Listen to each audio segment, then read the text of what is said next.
ክርስቶስ ተንሥአ እሙታን በዐቢይ ኃይል ወሥልጣን አሰሮ ለሰይጣን አግዓዞ ለአዳም ሰላም እምይእዜሰ ኮነ ፍስሐ ወሰላም። እንኳን ለብርሃነ ትንሣኤው በሰላም በጤና አደረሳችሁ አደረሰን። በመላው ዓለም ላይ የምትገኙ አይንተ እግዚአብሔር አባቶች ካህናት፣ ወንድሞች ዲያቆናት፣ በደመ ክርስቶስ የተዋጃችሁ አባቶች፣ እናቶች፣ ወንድሞች፣ እህቶች እንደምን ሰነበታችሁ? እንደምን ከረማችሁ? ቀሲስ መላኩ ነኝ። እግዚአብሔር አምላክ በእውነት መዋዕለ ጾሙን በሰላም በጤና አስፈጽሞን ለብርሃነ ትንሣኤው ስላደረሰን ስሙ ይክበር ይመስገን። አሁንም ብርሃን በሆነው ሳምንት ውስጥ ነው የምንገኘው። ትንሣኤን እሁድ አክብረን ሰኞ ዕለትን ማዕዶት ብለነዋል። ብራይት መንዴይ ይሉታል በምስራቃውያኑም። አሁን ደግሞ ዛሬ ማክሰኞ ቶማስን የምናስብበት ነው። የቶማስ ቀን በእውነት ዛሬ ብቻም አይደለም፣ በዳግም ትንሣኤም ደግሞ እናስበዋለን። በዚያም ሰፋ ያለ ትምህርት አለው። አጠቃላይ ግን በክርስትና የነገረ መለኮት ትምህርት ውስጥ የቶማስ ሕይወት፣ የቶማስ ታሪክ ታላቅ እውነትን ይዞ እናገኛለን። ከጥርጣሬ ወደ እምነት፣ ካለማመን ወደ እምነት፣ ካላየሁ አላምንም ከማለት ወደ ጌታዬና አምላኬ ብሎ ታላቅ አዋጅን ወደ መናገር የደረሰ ኋላም ደግሞ በተለይ የቤተ ክርስቲያንን ታሪክ እንደምንመለከተው ወደ ሰማዕትነት የደረሰ ስለሆነ የቅዱስ ቶማስ ታሪክ ለክርስቲያኖች ሁሉ ታላቅ ተስፋን ታላቅ መጽናናትን የሚሰጥ ታሪክ ነው። ስለዚህ ዛሬ እግዚአብሔር እንደፈቀደልን ለተወሰኑ ደቂቃዎች ስለ ቅዱስ ቶማስ ማንነት እናያለን። ምክንያቱም ብዙ ጊዜ ተጠራጣሪው ቶማስ እያልን ብቻ ነው እንጂ የምንናገረው ቅዱስ ቶማስ ማን እንደሆነ፣ ምን እንዳደረገ፣ ሕይወቱ ምን ይመስል እንደነበረ ብዙ ጊዜ አይተነው አናውቅም፣ በሚገባ ተመልክተነው አናውቅም። ስለዚህ ዛሬ በመጽሐፍ ቅዱስ ቶማስን እንዴት አድርጎ እንደሳለው በመጽሐፍ ቅዱስ ውስጥ ስለ ቅዱስ ቶማስ የምናገኘው እውነት ምን እንደሆነ እናያለን። ልክ እንደ ኒቆዲሞስ የቶማስም ታሪክ በብዛት በስፋት የምናገኘው በዮሐንስ ወንጌል ላይ ነው እና ዮሐንስ በሚገርም ሁኔታ ቶማስን ራሱ የሚጠራው ድግግሞሽ ባለው ስም ነው። ለምን እንደዛ እንደምል እነግራችኋለሁ። ለምሳሌ በዮሐንስ ወንጌል ላይ የምናገኘው ብዙ ጊዜ ቶማስ ብቻ አይደለም የሚለው፣ ዲዲሞስ የተባለው ቶማስ እያለ ነው የሚጠራው እና ቶማስ ማለት በአራማይክ ቋንቋ መንታ ማለት ነው። ዲዲሞስ ደግሞ የግሪኩ አቻው ቃል ነው። እሱም መንታ ማለት ነው። መንታ እንደማለት ነው።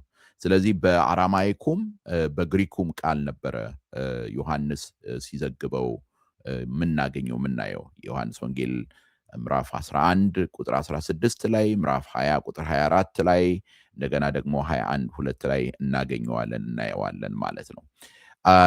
ለምንድን ነው ይህ የተባለው ሲባል እርግጠኛ የሆነ ቃል አናገኝም። ነገር ግን በሶስተኛው ክፍለ ዘመን የተጻፈ በሲሪያክ ቸርች ያለ በሶሪያ ቤተክርስቲያን ያለ ትውፊት የሚነግረን መልኩ የጌታን መልክ ይመስል ነበር እና እንደው የጌታ መንታው ነው ይሉት ነበር። ለዛ ነው ዲዲሞስ የተባለው እና የቅጽል ስሙ ነው የሚል ትውፊት አለ። ለማንኛውም ይሄንን እንደው እንድትይዙት ነው እና ቶማስ ማለት መንታ ማለት ነው። ዲዲሞስ ማለትም ያው የግሪኩ ቃል ነው። ቶማስ በአራማይክ ቋንቋ ነው። ዲዲሞስ የሚለው ቃል ደግሞ በግሪክ ቃል ነው።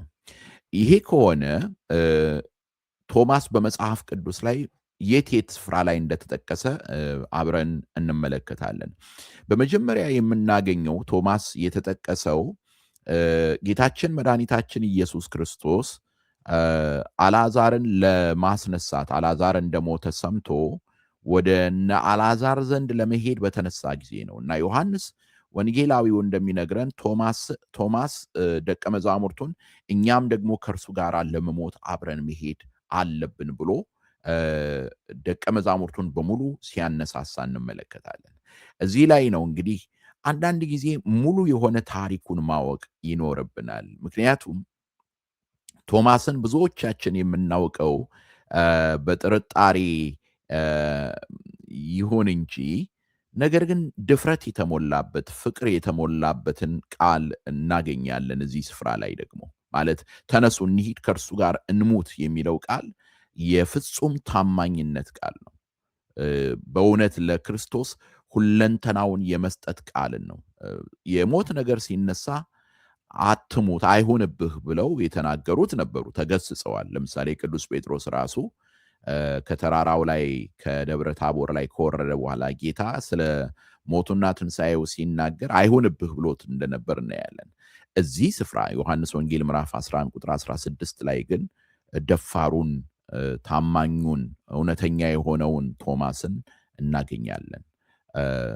ማለት በቃ ሄደን አብረን ከእርሱ ጋር መሞት አለብን ብሎ የቆረጠ መሆኑን እንመለከታለን፣ እናያለን። በሌላ ስፍራ ደግሞ የምናገኘው ቶማስን በመጨረሻው ሰዓት ላይ የፋሲካ ራት በሚበሉበት ስርዓተ ቁርባንን ባሳያቸው ጊዜ ጌታ ባስተማረው ታላቅ የሆነው ትምህርት ላይ ነው። ዮሐንስ ወንጌል ምዕራፍ 14 ቁጥር 5 ላይ የምናገኘው ቃል የቶማስ ቃል ነው። ማለት ረጅሙ ትምህርት ጌታ ከምሴተ ሐሙስ ላይ ያስተማረው ትምህርት በዮሐንስ ወንጌል ላይ ነው የሚገኘው። ከምዕራፍ 13 ጀምሮ እስከ ምዕራፍ 17 ድረስ የሊቀ ካህንነቱ ጸሎት ድረስ ማለት ነው።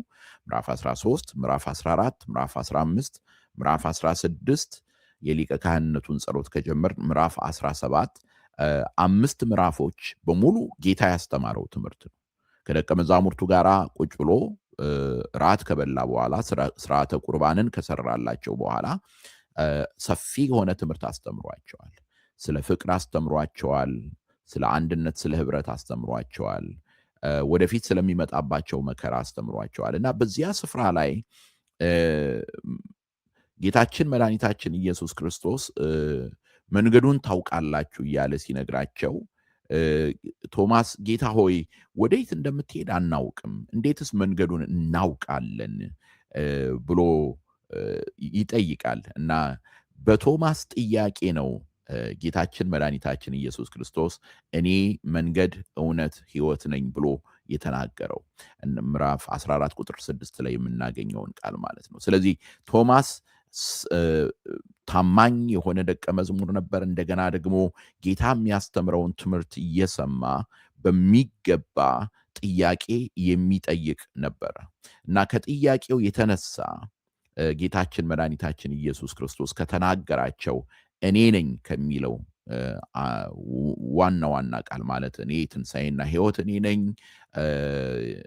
የወይን ግንድ እኔ ነኝ፣ የሕይወት እንጀራ ወይም የሕይወት ህብስት እኔ ነኝ እያለ ጌታ እውነተኛ እረኛ እኔ ነኝ እያለ ከተናገረበት ቃል መካከል አንዱ የሆነው እኔ መንገድና እውነት ሕይወትም ነኝ የሚለውን የተናገረው በቶማስ ከቶማስ ጥያቄ የተነሳ እንደሆነ እንመለከታለን፣ እናያለን ማለት ነው።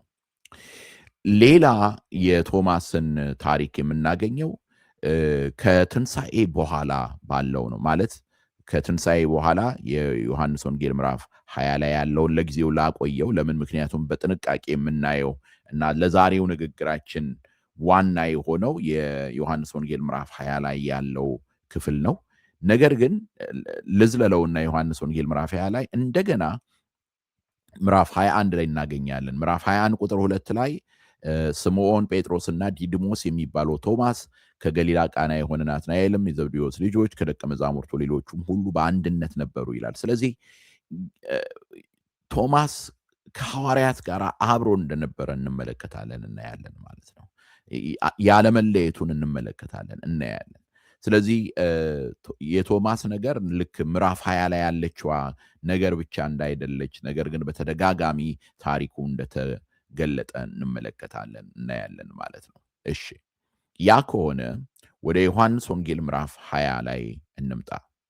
የዮሐንስ ወንጌል ምዕራፍ 20 ላይ የምናገኘው ታሪክ በብዙ መንገድ ለእኔና ለእናንተ ታላቅ ትምህርትን የሚሰጠን፣ ታላቅ መጽናናትን የሚሰጠን፣ በእምነታችን በሕይወታችን ስንደክም እንኳን መጽናናትን እረፍትን፣ ተስፋን የሚሰጠን ታላቅ ታሪክ ነው እና ቃሉን ከመጽሐፍ ቅዱስ ላይ አነበዋለሁ። እንዲህ ይላል የዮሐንስ ወንጌል ምዕራፍ 20 ቁጥር 24 ጀምሮ ነው ማነብላችሁ። እንዲህ ይላል፣ ነገር ግን ከአስራ ሁለቱ አንዱ ዲዲሞስ የሚሉት ቶማስ ኢየሱስ በመጣ ጊዜ ከእነርሱ ጋር አልነበረም። ሌሎቹም ደቀ መዛሙርት ጌታን አይተነዋል አሉት። እርሱ ግን የችንካሩን ምልክት በእጆቹ ካላየሁ፣ ጣቴንም በችንካሩ ምልክት ካላገባሁ፣ እጄንም በጎኑ ካላገባሁ አላምንም አላቸው። ከ8 ቀን በኋላም ደቀ መዛሙርቱ ደግመው በውስጥ ነበሩ። ቶማስም ከእነርሱ ጋር ነበረ። ደጆች ተዘግተው ሳሉ ኢየሱስ መጣ፣ በመካከላቸውም ቆሞ ሰላም ለእናንተ ይሁን አላቸው። ከዚያም በኋላ ቶማስን ጣትህን ወደዚህ አምጣና እጆቼን እይ፣ እጅህንም አምጣና በጎኔ አግባው፣ ያመንህ እንጂ ያላመንክ አትሁን አለው። ቶማስም ጌታዬ አምላኬም ብሎ መለሰለት። ኢየሱስም ስላየኸኝ አምነሃል፣ ሳያዩ የሚያምኑ ብፁዓን ናቸው አለው ይለናል። እግዚአብሔር አምላክ ስለ ቃሉ የተመሰገነ ይሁን። ስለዚህ እዚህ ላይ የመጀመሪያው የምናየው ነጥብ ምንድን ነው? በዚህ ጥቅስ ላይ እንደምናገኘው ጌታችን መድኃኒታችን ኢየሱስ ክርስቶስ የትንሣኤው ዕለት ለሐዋርያት ተገልጦላቸዋል። በዝግ ቤት ሳሉ ሰላም ለእናንተ ይሁን ብሏቸዋል። ነገር ግን ችግሩ ምንድን ነው? ቶማስ ከእነርሱ ጋር አልነበረም። የመጀመሪያው ነጥብ ይሄ ነው። ቶማስ በዚያ ስፍራ ላይ አልተገኘም። ጌታ ለሐዋርያት ራሱን በገለጠበት ጊዜ ቶማስ አልነበረም። ቅዱስ ዮሐንስ አፈወርቅ እዚህ ላይ ሐሳብ ይሰጣል። ለምንድን ነው ያልነበረው ሲል፣ ምክንያቱም ብዙዎች ደቀ መዛሙርት ተበታትነው ነበርና በዛ ምክንያት አለመገኘቱ በጊዜ አለመድረሱን የሚያሳይ ነው። ግን ወደኋላ እንመለከታለን፣ እናያለን። ይሄ አለመገኘት ዝም ብሎ የተከናወነ ነገር አይደለም። ለእኛ ግን አንድ ታላቅ ስራ፣ ታላቅ ትምህርት ይሰጠናል።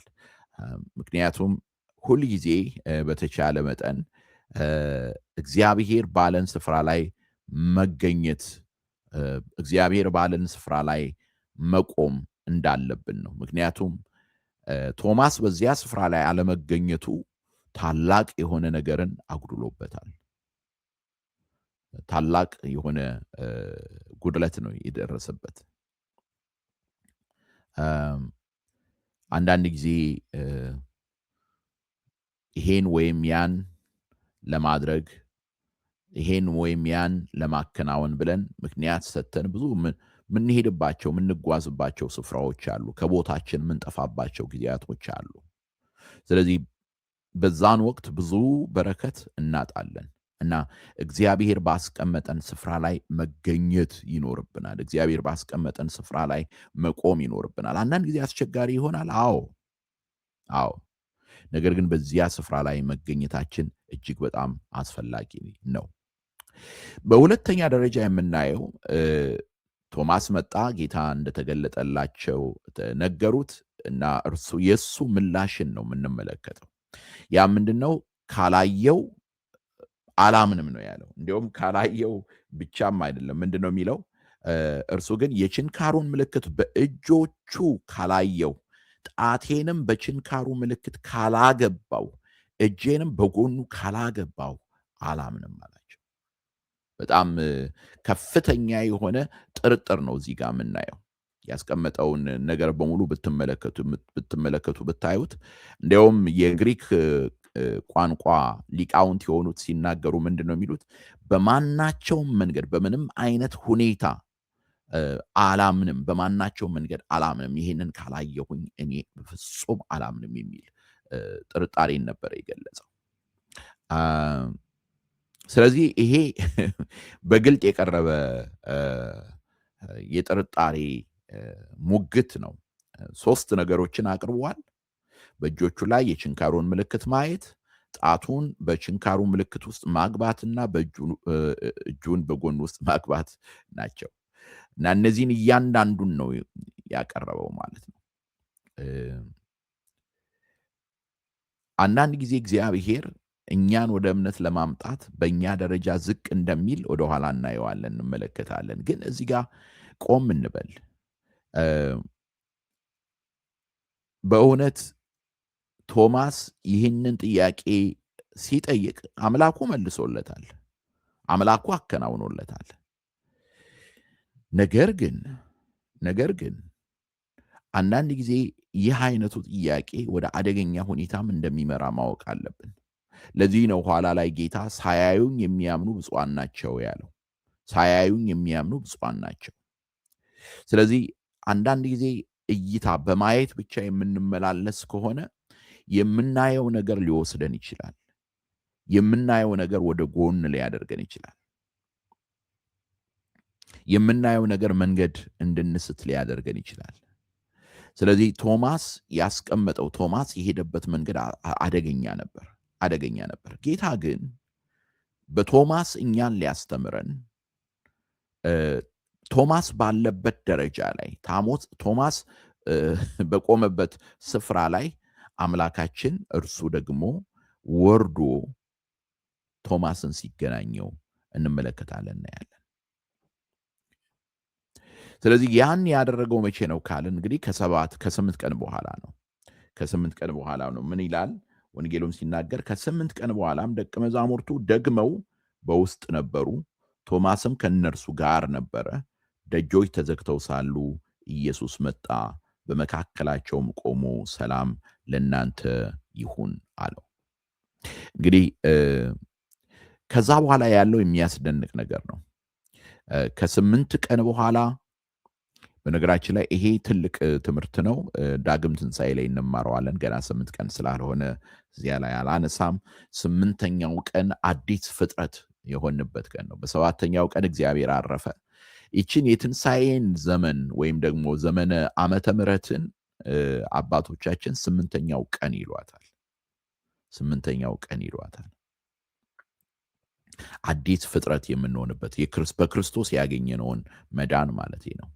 ለማንኛውም ደጆች ተዘግተው ሳለ ጌታ መጣ ማለት ደጆቹን ክፈቱልኝ ሳይል፣ ምክንያቱም መቃብር ክፈቱልኝ ሳይል፣ መግነዝ ፍቱልኝ ሳይል እንደመጣ ሁሉ አሁንም ደጆቹን ክፈቱልኝ ሳይል ጌታ በዝግ ቤት ገብቶ ሰላም ለእናንተ ይሁን አለ። ከዚያ ቶማስን ተናገረው። ምንድን ነበረ ያለው? ያመንኩን። ቃሉን ተመልከቱት። ሰላም ለእናንተ ይሁን አላቸው። ከዚያም በኋላ ቶማስን ጣትህን ወደዚህ አምጣና እጆቼን እይ፣ እጅህንም አምጣና በጎኔ አግባው፣ ያመንክ እንጂ ያላመንክ አትሁን። እዚህ ላይ ጥያቄ እንጠይቅ። ማን ነው ይህንን የነገረው ለጌታ? የዮሐንስ ወንጌልን ስታነቡ የምታገኙት ነገር አለ። ምንድን ነው የምናገኘው ነገር? ገና ምዕራፍ 2 ላይ ነው የሚያስቀምጥልን ዮሐንስ። ምን ይላል? ስለ ሰው ይነግሩት ዘንድ አያስፈልገውም ይለናል። ዮሐንስ ወንጌል ምዕራፍ 2 መጨረሻ ላይ የምናገኘው ነው። ስለ ሰው ይነግሩት ዘንድ አያስፈልገውም። ለምን? ምክንያቱም እርሱ ወልደ እግዚአብሔር ኢየሱስ ክርስቶስ በሰው ውስጥ ያለውን ያውቃልና። ስለዚህ አሁንም ቶማስ ለደቀ መዛሙርቱ የነገራቸውን ጌታ አውቆት ነበር። ሌላ ደቀ መዝሙር ነግሮት አይደለም። ራሱ በቶማስ ልብ ውስጥ ያለውን የጥርጣሬ መንፈስ፣ በቶማስ ልብ ውስጥ ያለውን ያለማመን ነገር ያውቀው ነበር። እዚህ ጋር አስተውሉ። ሌላ ነገር ቅድም ተናግሬያለሁ። ይሄ በማየት ላይ የተመሰረተ አካሄድ ምን ያህል አደገኛ እንደሆነ ያሳየኋችሁ ለምንድን ነው? ምክንያቱም ጌታችን መድኃኒታችን ኢየሱስ ክርስቶስ ከእምነት ውጪ እንዳትሆን ተጠንቀቅ ነው ሲለው የምናገኘው። ያመንክ እንጂ የማታምን እንዳትሆን ሲለው እናያለን፣ እንመለከታለን። እመን። ስለዚህ ይሄ የፍቅር ጥሪ ነው ማለት ፍቅርን ከተግሳጽ ጋር የያዘ ጥሪ ነው። አብሮ አንድ ላይ ያለ ማለት ነው። ወደ እኔ አግባ፣ ጣትህን አምጣ፣ ወደ ቁስሌ አስገባ አለው። ከዛ በኋላ ምንድን ነው ያለው? እንደገና ተመልከቱት። ጣትህን ወደዚህ አምጣና እጆቼን እይ፣ እጅህን አምጣና በጎኔ አግባው፣ ያመንህ እንጂ ያላመንህ አትሁን። ያመንህ እንጂ ያላመንክ አትሁን። እና ቶማስ ታዘዘ፣ ጣቱን አስገባ በቁስሉ። እ ጥርጥር ቁስል ነው በነገራችን ላይ። ብዙ ሰዎች የተጎዱበት፣ ብዙ ሰዎች የቆሰሉበት ነው። ጌታ በቁስሉ የቶማስን ቁስል ፈወሰው። በእርሱ ቁስል በነገራችን ላይ ከትንሣኤ በኋላ ይሄንን ዮሐንስ አፈወርቅ ተናግሮታል። ኋላ እናየዋለን፣ እንዲሁም እናነበዋለን ጥቅሱን። ከትንሣኤ በኋላ ጌታችን መድኃኒታችን ኢየሱስ ክርስቶስ ቁስሉን ይዞ ነው የተገለጠለት ለቶማስ። በእርሱ ቁስል እኛ ሁላችን ተፈወስን ይለናል አይደል? እና በጌታ ቁስል የቶማስ የጥርጣሬ ቁስል ተፈወሰ እና ምን አለ? ጌታዬ አምላኬ አለ። የክርስቲያኖች ሁሉ አዋጅ የሆነውን የክርስትናችን የመጨረሻ መገለጫ ይሄ ነው።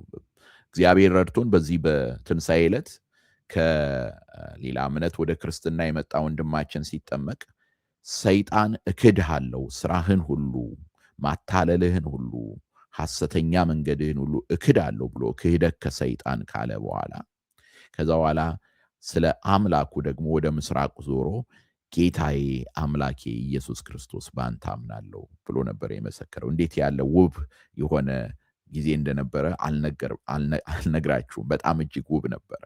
ልክ ይሄን የቶማስን እውነት ነው እዚህ ጋር ሲገልጥ የምናገኘው። ስለዚህ በዮሐንስ ወንጌል ላይ የምናገኘው የዮሐንስ ወንጌል ምዕራፍ 1 ላይ በመጀመሪያ ቃል ነበረ፣ ቃልም በእግዚአብሔር ዘንድ ነበረ፣ ቃልም እግዚአብሔር ነበረ ብሎ ነው ወንጌሉን የሚጀምረው እና ዮሐንስ ወንጌሉን የሚደመድመው የሚያሳየን ይሄ ነው። ይህ የተሰቀለው ክርስቶስ ጌታና አምላክ እንደሆነ ነው የሚያሳየን።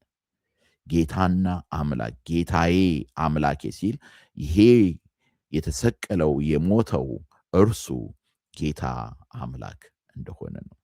በነገራችን ላይ ከዚህ በኋላ ቶማስ የተለየ ሰው ነበረ የሆነው።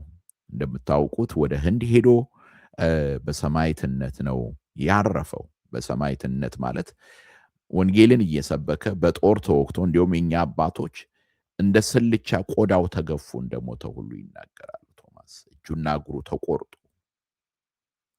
እና ጌታዬ አምላኬ ብሎ በታላቅ ድምፅ ጮሆ ነበረ የተናገረው። ምክንያቱም የነካው ዝም ብሎ ሩቅ እሲ የሆነ አካልን ሳይሆን፣ ተራ የሆነ ሰውን ሳይሆን ሰማያዊ የሆነውን አምላክ ነው። ስለዚህ በዚህ ምክንያት አንተ የሕይወቴ ጌታ ነህ፣ አንተ ፈጣሪ ነህ፣ አንተ አምላኬ ነህ አለው። ጌታችን መድኃኒታችን ኢየሱስ ክርስቶስ ለዚህ የሰጠው ምላሽ ምንድን ነው? ኢየሱስም ስላየኸኝ አምነሃል፣ ሳያዩ የሚያምኑ ብፁዓን ናቸው አለው። ሳያዩ የሚያምኑ ብፁዓን ናቸው። ይሄ ለቤተ ክርስቲያን የተነገረ ቃል እንደሆነ ብዙዎች የቤተ ክርስቲያን አባቶች ተናግረዋል። ቤተ ክርስቲያን እምነቷን ያገኘችው በሐዋርያት ምስክርነት፣ በቃሉ ስብከት፣ መንፈስ ቅዱስ በውስጣችን በሚመናን ውስጥ በሚናገረው ነገር ነው። ከዚህ የተነሳ በእምነት የሚመላለሱ ሁሉ ይህንን ብፅዕና ያገኛሉ። እንግዲህ ይሄ ከሆነ ቅዱስ ዮሐንስ አፈወርቅ ምን እንዳለ አንዳንድ ነገሮችን ብናገር ደስ ይለኛል። እንዲህ ይላል ቅዱስ ዮሐንስ አፈወርቅ፣ ያለ ጥንቃቄና በዘፈቀደ ማመን ከቀላል ጠባይ የሚመጣ እንደሆነ ሁሉ ከልክ በላይ መመርመርና እንደው ጣልቃ መግባት ደግሞ የደነዘዘ አእምሮ መገለጫ ነው ይላል። የሚገርም ነው። በዚህ ምክንያት ቶማስ ይወቀሳል። እርሱ ሐዋርያት ጌታን አይተነዋል ባሉት ጊዜ አላመናቸው። ይህን ማድረጉ እነርሱን ካለመተማመን ሳይሆን ነገሩ የማይቻል መስሎ ስለታየው ነው። እናንተን አላምንም አላለም፣ ነገር ግን እጄን ካላገባው አላምንም ነው ያለው ይለናል። ስለዚህ ሁለት ነገሮችን እናያለን ማለት ነው። ዝም ብሎ በቀላሉ ማመን እሱም ከባድ ነው፣ ምክንያቱም ባየነው ነገር መወሰድን የሚያመጣ ነው። በሌላ በኩል ደግሞ ከልክ በላይ በሆነ መንገድ ካላየሁኝ፣ እንደዚህ ካላደረግኩኝ፣ በቃ ይሄ ካልሆነ ሚል ደግሞ እንደገና ከአእምሮ መደንዘዝ የሚመጣ ነው እና በዚህ ዘመን ብዙ ሰዎች አእምሯቸው ደንዝዟል። አእምሯቸው ደንዝዟል እና ቅዱስ ዮሐንስ አፈወርቅ ከዚያ በመቀጠል ደግሞ እንዲህ ይለናል። ለምን ወዲያው አልተገለጠለትም? ለምን ከ7 ቀን ከ8 ቀን በኋላ ለምን ተገለጠለት? በዚያ በመካከለኛ ጊዜ በደቀ መዛሙርቱ ትምህርት እየታነጸና ያንኑ ነገር ደጋግሞ እየሰማ ለማየት ያለው ጉጉቱ እንዲቀጣጠልና ለወደፊቱ ለማመን ይበልጥ ዝግጁ እንዲሆን ነው። የጌታ ቀን መከፈቱን እስከ ወዴት አወቀ? ከደቀ መዛሙርቱ ሰምቶ ነው። የጌታ ጎን መከፈቱን እስከ ወዴት አወቀ? ይቅርታ፣ ከደቀ መዛሙርቱ ሰምቶ ነው። ታዲያ እንዴት በከፊል አምኖ በከፊል አላመንም? ነገሩ እጅግ ድንቅና እንግዳ ስለነበር ነው። የደቀ መዛሙርቱን እውነተኛነት ተመልከቱ። የራሳቸውንም ሆነ የሌሎችን ስህተት ሳይደብቁ በታማኝነት መዝግበዋል ይላል። እንዴት ያስደንቃል! ይታያችኋል ማለት በነገራችን ላይ ወንጌላችን እውነት መሆኑን የምናውቀው በዚህ የተነሳ ነው እና ቶማስ መጠራጠሩን፣ ጴጥሮስ መካዱን በምንም በቃ እንዳለ ነው፣ እንደወረደ ነው ያስቀመጠው ወንጌል። ለምን እንድናየው የእኛንም ትግል፣ በእኛ ውስጥ ያለውን ጥርጥር፣ በእኛ ውስጥ ያለውን መውደቅ መነሳት እንድናስተውል ማለት ነው። ከዚያ እንዲህ ይለናል፣ የደቀ መዝሙሩን አለማመን ስታይ የጌታን ቸርነት ደግሞ አስተውል። ስለ አንዲት ነፍስ ሲል ራሱን በቁስሉ አሳየ። ምንም እንኳን ያ ደቀ መዝሙር ከሌሎቹ ይልቅ የደነዘዘ ቢሆንም እንኳን እርሱን ለማዳን መጣ። በዚህም ምክንያት ቶማስ ከስሜቶች ሁሉ ይበልጥ ግዙፍ ከሆነው ከመዳሰስ ማስረጃን ፈለገ። በዓይኑ ማየትን እንኳን አላመነም፣ ካላየው አላለም። ነገር ግን ያየውን ነገር ምናልባት ምትሃት እንዳይሆንበት በመስጋት ካልዳሰስኩ አለ። ደጆቹ ተዘግተው ሳሉ መግባቱ ሥጋው ረቂቅና ብርሃናዊ መሆኑን ያሳያል። ነገር ግን ይህ ድንቅ ነገር የተገለጠው ትንሣኤው እንዲታመንና ሰዎች የተነሳው ራሱ የተሰቀለው መሆኑን፣ ሌላ አካል በእርሱ ፈንታ እንዳልተነሳ እንዲያውቁ ነው። በዚህም ምክንያት የመስቀሉን ምልክት ይዞ ተነሳ። በዚህ ምክንያት በላ። ሐዋርያት ከእርሱ ጋር በላን ጠጣን እያሉ ትንሣኤውን የመሰከሩት ለዚህ ነው። ከስቅለቱ በፊት በማዕበል ላይ ሲራመድ ስናየው ሥጋው ከኛ የተለየ ባህሪ ነው እንደማንል ሁሉ ከትንሣኤም በኋላ የችንካሩን ምልክት ስናይ ሥጋው ይበሰብሳል አንልም። እነዚህን ምልክቶች ያሳየው ስለ ደቀ መዝሙሩ ስለ ቶማስ ሲል ነው። ያልታዩ ነገሮችን መቀበል የእምነት ባህሪ ነው። እምነትም ተስፋ ስለምናደርገው ነገር የሚያስረግጥ የማናየውንም ነገር የሚያስረዳ ነውና እዚህ ላይ ብፁዓን ያላቸው ደቀ መዛሙርቱን ብቻ ሳይሆን ከነርሱ በኋላ የሚያምኑትንም ጭምር ነው። ምናልባት አንድ ሰው ደቀ መዛሙርትስ አይተው አይደል ያመኑት ይል ይሆናል። አዎን፣ ነገር ግን እነርሱ እንዲህ አይነት ማስረጃ አልፈለጉም። ይልቁንም ከመግነዙ ማስረጃ ወዲያውኑ ስለ ትንሣኤው ቃል ተቀበሉ። አካሉን ሳያዩ እንኳን እምነታቸውን አሳዩ። ስለዚህ ዛሬ አንድ ሰው በዚያ ዘመን ብኖርና የክርስቶስን ታምራት ባየሁ ኖሮ ቢል ሳያዩ የሚያምኑ ብፁዓን ናቸው የሚለውን ቃል ያስብ። ስለዚህ ዛሬም በመከራችን፣ በችግራችን፣ በሐዘናችን እንደው ጌታ ይሄን ካላሳየኝማ አላምንም፣ አልጸልይም የምንል ካይለን ሳያዩ የሚያምኑ ብፁዓን ናቸው የሚለውን ቃል እንድናምን ያስፈልጋል። ያስተማረን የመከረን የአባቶቻችን አምላክ ስሙ ይክበር ይመስገን። የቅዱስ ቶማስ በረከቱ ረድኤቱ ከኛ ጋር ይሁን። ዛሬ ቤተ ክርስቲያን ይሄንን የተጠራጠረውን ቶማስ በእምነት ስለቆመ ግን ከጥርጥር ወደ ማመን ስለመጣ ግን በሰማዕትነት ሕይወቱን ሰጥቶ ቤተ ክርስቲያንን ስላገለገለ ዛሬ የቶማስ ልጆች የሚባሉት የህንድ ቤተ ክርስቲያንን ሁሉ እንመለከታለን፣ እናያለን። ስለዚህ ከዚህ የተነሳ ቅዱስ ቶማስ ብላ ትጠራዋለች፣ በዓሉንም ታከብራለች። እግዚአብሔር አምላክ የቅዱሱን በረከት በሁላችን ላይ ያሳድርብን። አሜን።